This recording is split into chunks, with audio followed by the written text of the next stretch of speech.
धारणीय विकास या सतत विकास या संपोषणी विकास, इसे क्या, ये मतलब ये क्या है? अवधारणा का विकास कैसे हुआ? अवधारणा में शामिल तत्व क्या क्या है? इस दिशा में अंतर्राष्ट्रीय प्रयास क्या क्या है? धारणीय विकास का तात्पर्य प्राकृतिक संसाधनों का इस प्रकार प्रयोग करना है जिससे वर्तमान पीढ़ी का विकास तो हो ही, साथ ही संसाधन भविष्य की पीढ़ी के लिए भी बचे रहना चाहिए, अर्थात भविष्य की कीमत पर वर्तमान का विकास नहीं होना चाहिए। धारणीय विकास का तात्पर्य मानव के द्वारा बनाई जाने वाली सामाजिक आर्थिक विकास की नीति में पर्यावरण को ध्यान में रखना शामिल है। इस प्रकार यह मानवीय सामाजिक आर्थिक राजनीतिक और सांस्कृतिक विकास तथा पर्यावरणीय विकास के मध्य संतुलन स्थापित करने पर स्थापित है। धारणीय विकास की अवधारणा का विकास 1960 के दशक में पश्चिमी देशों में वृद्धि के साथ समान विकास की अवधारणा उभरने लगी थी। एहरलिच और उनके साथियों ने द पॉपुलेशन बल और द अर्बन डायनेमिक्स नामक पुस्तक की माध्यम से औद्योगिकरण और नगरीकरण का पर्यावरण के ऊपर पड़ने वाले प्रभावों का उल्लेख किया। और राकल कार्सन नामक वैज्ञानिक ने द साइलेंट स्प्रिंग के नाम से पुस्तक के माध्यम से डीडीटी का पर्यावरण पर पड़ने वाले दुष्प्रभावों का उल्लेख किया था। फ्रेड ऑफ द अर्थ नामक संस्था ने पर्यावरण संरक्षण में नागरिक समाज की भूमिका बढ़ाने पर बल दिया था। और मीडोज बंधु के द्वारा स्थापित क्लब ऑफ रोम नामक संस्था द्वारा लिमिट्स टू ग्रोथ नामक शीर्षक के माध्यम से एक रिपोर्ट प्रकाशित कर औद्योगिकरण, जनसंख्या वृद्धि, नगरीकरण इत्यादि के आधार पर भविष्य के विश्व की कल्पना की थी, जिसमें यह बताया गया था कि जिस दर से पर्यावरण की हानि हो रही है, अगर उसी दर से चलता रहा तो आने वाले समय में विश्व का विनाश सुनिश्चित है। अगला है कि 1972 में आयोजित स्टॉकहोम सम्मेलन में यूएनईपी अस्तित्व में आया और इसके प्रथम निर्देशक मारिस स्ट्रांग ने विकास के लिए इको डेवलपमेंट शब्द का प्रयोग किया। और 1981 में डेसमैन नामक वैज्ञानिक ने सतत विकास के लिए एक त्रिभुजाकार मॉडल दिया। मतलब सतत विकास के लिए टिकाऊ विकास होना चाहिए, आधारभूत आवश्यकता होना चाहिए, आत्मनिर्भरता होना चाहिए। 1984 में यूएन महासभा द्वारा नॉर्वे में तत्कालीन प्रधानमंत्री ब्रटलैंड की अध्यक्षता में पर्यावरण एवं विकास पर विश्व आयोग का गठन किया गया, जिसमें 1987 में हमारा साझा भविष्य नाम से एक रिपोर्ट यूएन महासभा को प्रस्तुत किया, जिसमें धारणीय विकास को परिभाषित किया गया, जिसके बारे में आप ऊपर लिख चुके हैं। धारणीय विकास मतलब संसाधनों का ऐसा प्रयोग जिससे आने वाली पीढ़ियां भी उसका अच्छे से इस्तेमाल कर सके। धारणीय विकास में शामिल तत्व: संसाधनों का संरक्षण और प्रबंधन, संसाधनों का अंतर पीढ़ी स्थानांतरण और पर्यावरण मित्र प्रौद्योगिकी का प्रयोग। कृषि के क्षेत्र में पर्यावरण मित्र प्रौद्योगिकी का प्रयोग किस किस क्षेत्र में? कृषि के क्षेत्र में, औद्योगिकरण के क्षेत्र में, नगरीकरण के क्षेत्र में, ऊर्जा के क्षेत्र में, परिवहन के क्षेत्र में। और अगला है कि संसाधनों के वितरण में लैंगिक भेदभाव की समाप्ति, गरीबी उन्मूलन, मानवीय विकास की नीति अपनाते समय पर्यावरण के तत्वों का ध्यान रखना। धारणीय विकास की दिशा में अंतर्राष्ट्रीय प्रयास: प्रथम पृथ्वी शिखर सम्मेलन, इसे रियो सम्मेलन भी कहते हैं, आयोजन 1992 में, स्थान ब्राजील के रियो डी जेनेरो में। सतत विकास पर आधारित यह पहला और प्रमुख अंतर्राष्ट्रीय सम्मेलन था। इसमें जैव विविधता के संरक्षण हेतु एक अंतर्राष्ट्रीय संधि को स्वीकार किया गया। धारणीय विकास को बढ़ावा देने के लिए एजेंडा 21 को अपनाया गया था। इस सम्मेलन में यूएनएफसीसीसी अस्तित्व में आया। इसी के द्वारा मतलब यूएनएफसीसी के द्वारा ही कोप सम्मेलन का आयोजन किया गया।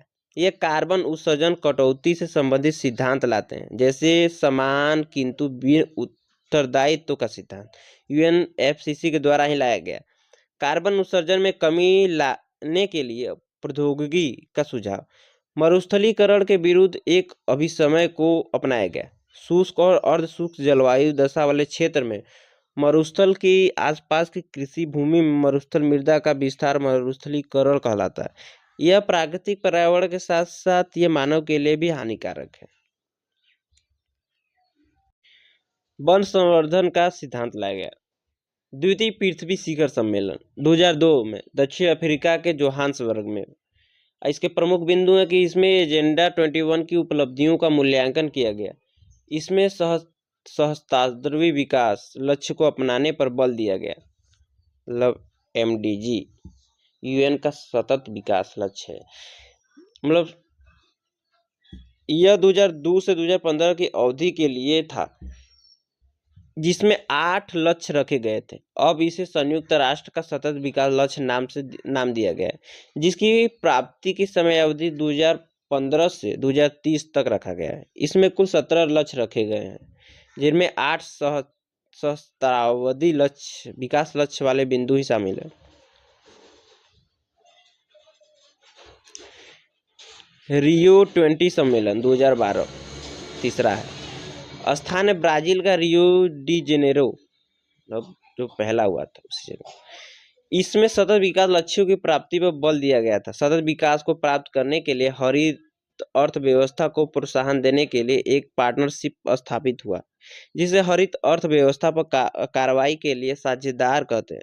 यह यूनाइटेड नेशन की 5 एजेंसियों का पार्टनरशिप है। ILO, UNEP, UNDP, UNIDP, DO मतलब UNIRA। स्वच्छ ऊर्जा उपयोग को बढ़ावा और आपदा प्रबंधन पर अंतर्राष्ट्रीय सहयोग को बढ़ावा। थर्ड जो रियो 20 सम्मेलन हुआ था उसमें ये सब लक्ष्य रखे गए थे। क्योटो प्रोटोकॉल या क्योटो सम्मेलन, चलिए आ रहे हैं। हाँ नहीं तू चलावत ही। प्रथम चरण 1997 से 2012। इसमें ग्रीन हाउस गैस की पहचान की गई। वायुमंडल में कार्बन की मात्रा को औद्योगिक क्रांति के पूर्व स्तर पर ले जाने के लिए 5.2% वार्षिक दर से कार्बन उत्सर्जन कटौती का लक्ष्य रखा गया। कार्बन उत्सर्जन कटौती का लक्ष्य प्राप्त करने के लिए क्योटो प्रोटोकॉल के पक्षकार देशों को 3 समूहों में रखा गया। Annex 1 देश, Annex 2 देश, नॉन एनेक्स। मतलब Annex 1 देशों में इसमें विकसित देश शामिल थे जो OECD के सदस्य थे। इन देशों को कार्बन उत्सर्जन में कटौती लाना था 5.2% की दर से। जो Annex 2 के देश थे, इसमें विकासशील देश शामिल थे जो OECD के सदस्य थे, परंतु उनकी अर्थव्यवस्था संक्रमण के दौर से गुजर रही थी।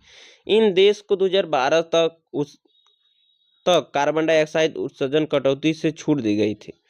और नॉन एनेक्स, इसमें वे देश शामिल किए गए जो OECD के सदस्य नहीं हैं। इन देशों को अपने देश में अनुकूलन कार्यों को बढ़ावा देने के लिए वित्तीय सहायता देने की बात की गई थी।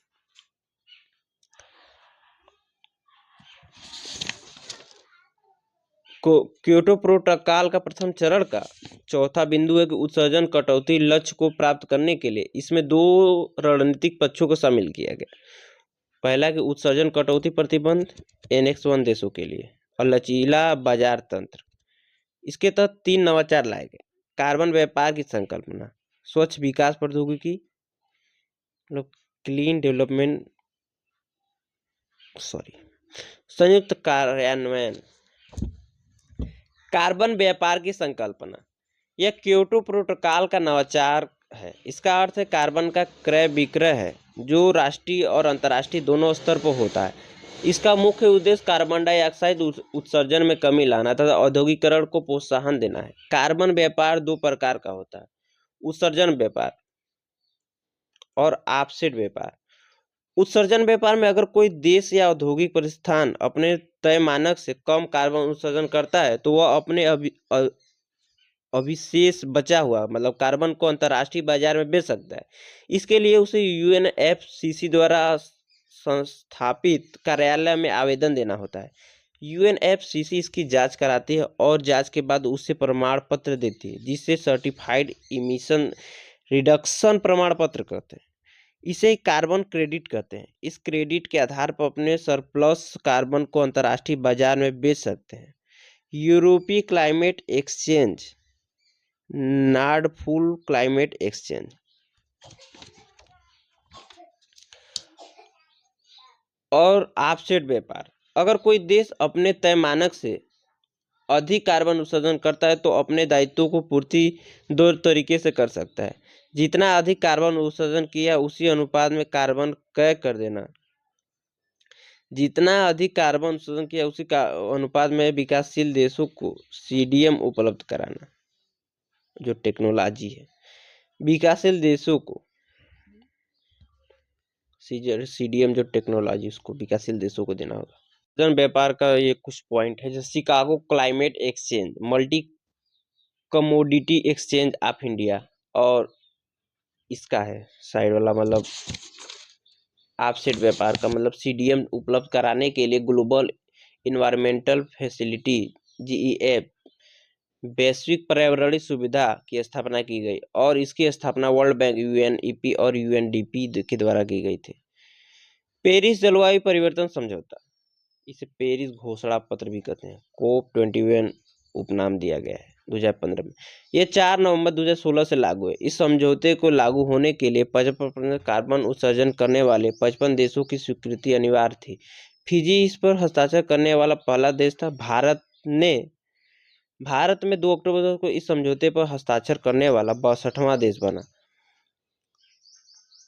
इस समझौते में शामिल प्रमुख बिंदुओं के भूमंडलीय तापमान 21वीं सदी के अंत तक वैश्विक तापमान को 1.5 डिग्री सेंटीग्रेड से अधिक नहीं होने देना है। और दूसरा है कि आईएसए का अस्तित्व, इसे इंटरनेशनल सोलर अलायंस अंतर्राष्ट्रीय सौर संगठन कहते हैं, जो भारतीय प्रधानमंत्री और फ्रांस के तत्कालीन राष्ट्रपति होलांद की पहल पर लाया गया। इसकी मुख्यालय भारत के गुरुग्राम में है। इसमें वे देश शामिल है जो कर्क एवं मकर रेखा के मध्य अवस्थित है। इसका मूल उद्देश्य और सौर उत्पादन को बढ़ावा देने के लिए अंतर्राष्ट्रीय सहयोग को प्रोत्साहन देना है। अमेरिका इस संगठन का 100वां सदस्य बना है। नई संधि, चूंकि क्योटो 2 का फेज 2020 में समाप्त हो जाएगा, इसलिए उसके स्थान पर एक नए बाध्यकारी समझौते को लाने पर सहमति बनी। मिशन इनोवेशन, पेरिस समझौते में शामिल विश्व की 20 सबसे बड़ी अर्थव्यवस्था वाले देशों के द्वारा नवीकरणीय ऊर्जा उत्पादन को बढ़ावा देने के लिए इस पहल की शुरुआत की गई। INDC लक्ष्य, इसे इंटेंडेड नेशनल डिटरमाइंड कंट्रीब्यूशन कहते हैं। धाड़ी विकास की प्राप्ति की दिशा में राष्ट्रों का यह स्वैच्छिक घोषणा था। भारत ने अपने INDC लक्ष्य के में 3 बिंदुओं को शामिल किया है। पहला कि 2030 तक कुल ऊर्जा उत्पादन में 40% नवीकरणीय ऊर्जा की भागीदारी। दूसरा है कि 2030 तक कुल कार्बन उत्सर्जन में 33 से 35% के बीच कमी लाना, जिसका आधार वर्ष पहले 2005 था, अब 2006 हो गया है। 2030 तक 2.5 से 3 अरब टन कार्बन सिंक क्षमता का विस्तार करना। हरित जलवायु कोष, यह $100 अरब का एक फंड है जो विकसित देशों के द्वारा बनाए जाने हैं। बान जलवायु परिवर्तन सम्मेलन 2017, इस सम्मेलन में मुख्य रूप से 2 प्रमुख मुद्दे उठाए गए थे। पहला कि विकसित देशों के द्वारा उपलब्ध कार्बन स्पेस के एक बड़े हिस्से पर कब्जा किया जा चुका है। क्या वे देश गरीब और विकासशील देशों की सहायता करेंगे और उनके लिए कार्बन स्पेस उपलब्ध कराएंगे? IPCC ने अपने 5वें जलवायु परिवर्तन रिपोर्ट में कार्बन स्पेस और कार्बन बजट को प्रस्तुत किया था। यह बजट बताता है कि ग्लोबल वार्मिंग को औद्योगिक क्रांति से पहले के तापमान के मुकाबले अधिकतम 2 डिग्री सेंटीग्रेड रखने के लिए कार्बन डाइऑक्साइड उत्सर्जन की सीमा क्या होनी चाहिए। बजट के अनुसार इस लक्ष्य को प्राप्त करने के लिए औद्योगिक क्रांति से लेकर 21वीं सदी के अंत तक 2900 गीगाटन कार्बन का उत्सर्जन होना चाहिए, कि 2021 तक 1900 गीगाटन कार्बन का उत्सर्जन हो चुका है। अतः 2012 से लेकर 2100 तक केवल 1000 गीगाटन कार्बन उत्सर्जन ही संभव है। इसे ही कार्बन स्पेस और कार्बन बजट कहते हैं। टेलनोवा वार्ता, टेलनोवा एक फिजी एवं उसके आसपास के प्रशांत देशों में प्रयोग की जाने वाली परंपरागत शब्द है, जो एक समावेशी, पारदर्शी और सहभागी वार्ता प्रक्रिया को व्यक्त करता है। ग्लासगो जलवायु परिवर्तन सम्मेलन 2021 में हुआ है। स्कॉटलैंड ग्लासगो में COP 21 या 26 कहते हैं, बर्नवर्ल्ड की अवधारणा। ग्लासगो घोषणा पत्र में शामिल प्रमुख बिंदु मतलब बर्नसन। इसके तहत विश्व के सभी देशों को आपस में जोड़ने के लिए ट्रांसमिशन लाइन का नेटवर्क तैयार करने की अवधारणा है, क्योंकि पूरे विश्व में सूर्य का प्रकाश एक साथ नहीं मिलता, अतः ऐसे देश जहां दिन का समय ना हो वहां सौर ऊर्जा पहुंचाने के लिए इस ग्रिड की संकल्पना को लाया गया था। नेट जीरो उत्सर्जन, इसका अर्थ है कार्बन उत्सर्जन के स्तर को शून्य स्तर पर ले आना। इसके लिए यूरोपीय यूनियन का लक्ष्य 2050, रूस, चीन, सऊदी अरब जैसे देशों का लक्ष्य 2060 और भारत ने अपना लक्ष्य 2070 निर्धारित किया है। ग्लासगो ब्रेक थ्रू एजेंडा, यह भारत सहित 42 देशों के द्वारा अनुमोदित है, जिसके तहत परिवहन, उद्योग और कृषि क्षेत्र में हरित ऊर्जा उपयोग को बढ़ावा देना है।